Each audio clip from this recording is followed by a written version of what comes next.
नमस्कार मंडळी. तर आज मी तुम्हाला हॉटेलसारखा वाटी ढोकळा झटपट पद्धतीने लवकरात लवकर बनवून दाखवणार आहे. घरी असेल त्या साहित्यामध्ये हा ढोकळा बनला जातो आणि हॉटेलमध्ये एक वेगळा जिन्नस वापरतात. तो वेगळा जिन्नस मी तुम्हाला पुढे दाखवतो. व्हिडिओ शेवटपर्यंत पहा. एक मोठंसं भांडं घ्यायचं आहे आणि त्याच्यामध्ये आपल्याला 1 कप बेसन घ्यायचं आहे. हे बेसन मी चाळून घेतलेलं आहे. तुम्ही चाळून नाही घेतलं तरी काही हरकत नाही, पण चाळल्याने पीठ हलकं फुल होतं. तुमच्याकडे कपाचं माप नसेल तर कोणतीही वाटी सेट करून घ्या आणि त्याच वाटीने आपल्याला 1 वाटी बारीक रवा लागणार. तुमच्याकडे जाड रवा असेल तर मिक्सरला फिरवून घ्या.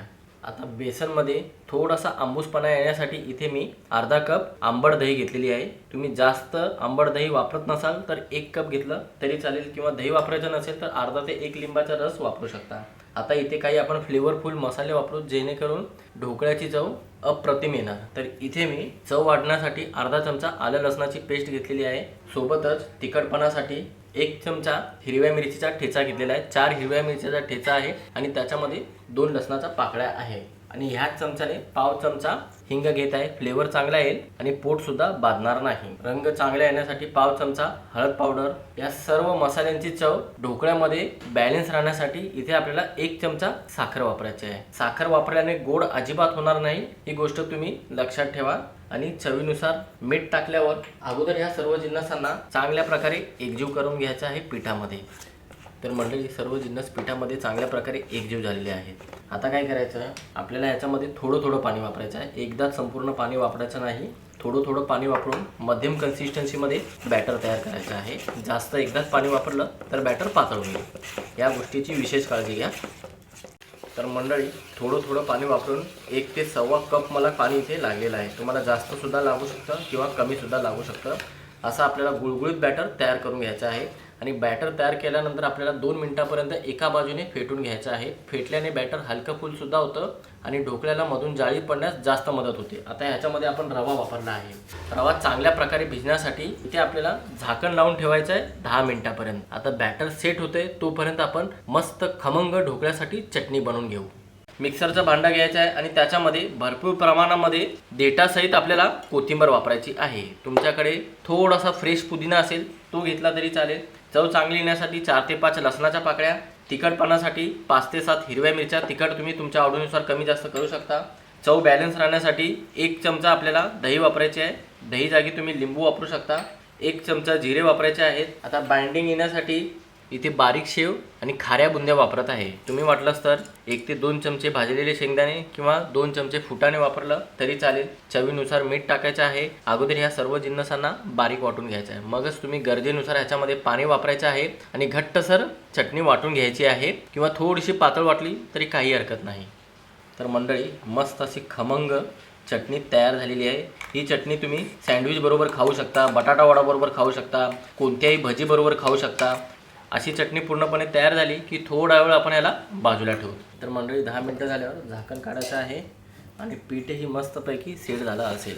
आता हॉटेलचे काय करतात, तेल किंवा तूप वापरत नाही पिठामध्ये ढोकळा मऊ होण्यासाठी. त्यासाठी ते लोक काय करतात, बटर वितळवतात, त्याला थंड करतात आणि बटर वापरतात. इथे मी ज्या क्वांटिटीने हे पीठ बनवलेलं आहे त्या क्वांटिटीनुसार 2 चमचे बटर घेतलेलं आहे आणि चांगल्या प्रकारे ह्याला एकजीव करून घ्यायचा आहे, हलक्या हाताने फेटून. तुम्ही वाटलात तर तुपाचा वापर करू शकता किंवा तेलाचा वापर करू शकता, पण बटर चांगल्याने एक वेगळीच चव येते, म्हणून थोडंसं तुम्ही बटरचा वापर इथे करू शकता. असं चांगल्या प्रकारे फेटून झालं की आता ढोकळा मधून चांगला फुगण्यासाठी इथे आपल्याला खाण्याचा सोडा नाही वापरायचा आहे. खाण्याच्या सोडाने ढोकळ्यामध्ये वास येतो आणि तो प्रत्येकाला जमतच नाही तो वास. म्हणून इथे मी संत्र्याच्या फ्लेवरचा इनो फ्रूट सॉल्ट वापरत आहे. 1 चमचा किंवा अर्धा चमचा वापरला तरी चालेल.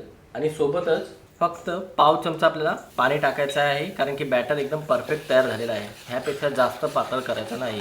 पुन्हा याला हलक्या हाताने काही सेकंद फेटून घ्यायचं आहे, म्हणजे इनो चांगल्या प्रकारे ॲक्टिव्ह होईल. आणि जेव्हा तुम्हाला ढोकळा बनवायचा असेल तेव्हाच तुम्हाला इनो वापरायचा आहे, किंवा तुम्ही सोडासुद्धा वापरू शकता. आणि तुम्हाला इनो किंवा सोडा वापरायचा नसेल तर ह्याला 8 तास भिजत ठेवू शकता, म्हणजे पीठ चांगल्या प्रकारे आंबणार. असं मस्तपैकी पीठ तयार झालेलं आहे आणि इनोसुद्धा चांगल्या प्रकारे ॲक्टिव्ह झालेला आहे. पाहू शकता, परफेक्ट अशी कन्सिस्टन्सी पाहिजे. तर मंडळी, घरी ज्या आपल्या नॉर्मल वाट्या असतात ना, त्या वाट्या घ्यायच्या आहे आणि मधून सुद्धा आपल्याला बटरच लावायचं आहे, कारण की आपण पिठामध्ये सुद्धा बटरच टाकलेलं आहे. असं अर्ध्यापेक्षा थोडंसं जास्त भरलं तरी चालेल. जितक्या वाट्या असतील तुमच्याकडे तितक्या वाट्या असं भरून घ्यायचं आहे आणि ह्याला थोडंसं असं टॅप करायचं. टॅप केल्यानं काय होतं, मोकळी हवा ह्याच्यामधली निघून जाते. तर इथे पाणी अगोदरच गरम होण्यासाठी ठेवलेलं आहे. पाणी चांगल्या प्रकारे गरम झालेलं आहे. कढाईमध्ये रिंग स्टँड ठेवायचा आहे आणि त्याच्यामध्ये आपल्याला ही अशी चाळणी ठेवायची आहे. चाळणीमध्ये 2 वाट्या बसत असेल तर 2 वाट्या ठेवा किंवा 3 वाट्या ठेवा. झाकण लावा, गॅस फास्ट करा, 8 ते 10 मिनिटापर्यंत वाफवून घ्या. तर मंडळी, जोपर्यंत आपले ढोकळे वाफत आहेत तोपर्यंत आपण इथे खमंग फोडणी तयार करून घेऊ. त्यासाठी पॅन मध्ये मी 1 ते 1.5 चमचा तेल घेतलेला आहे आणि ह्या तेल बरोबर आपल्याला 1 चमचा बटर टाकायचं आहे. बटर तुम्ही संपूर्ण वापरणार तर बटर जळणार, म्हणून थोडंसं बटर वापरायचं आहे. आणि थोडंसं तेल बटर गरम झालं असेल तर यामध्ये आपल्याला अर्धा चमचा मोहरी टाकायची आहे. सोबतच पाव चमचा आपल्याला हिंग टाकायचे फ्लेवर चांगला येण्यासाठी. आणि याच्यामध्ये अख्ख्या मिरच्या टाकायच्या आहेत, 7 ते 8 मिरच्या टाकायच्या आहेत. आणि थोडेसे कढीपत्ता टाकल्यावर गॅस बंद करून ह्याला स्टर करायचं आहे किंवा चमचा चालून घ्या आणि यांचा कच्चेपणा जाईपर्यंत फक्त 15 सेकंदापर्यंत परतून घ्यायचं आहे. ओव्हर कुकिंग करायचं नाही. असं काही सेकंद पॅनला गोल गोल फिरून झालं की मिरचीचा कच्चेपणा निघून गेलेला आहे. आता ह्यामध्ये आपल्याला फक्त 2 चमचे पाणी टाकायचे आहे आणि सोबत अर्धा चमचा साखर टाकायची आहे. गळ्यात ढोकळा अडकू नये म्हणून इथे साखर वापरत आहे. आणि ह्याला हलकीशी उकळी येऊ द्यायची आहे. गॅस चालू करून मंद ठेवा. तर पाहू शकता काही सेकंदानंतर मस्त अशी हलकीशी उकळी येऊ लागली की गॅस बंद करा आणि ह्या तडक्याला चांगल्या प्रकारे थंड करून घ्या.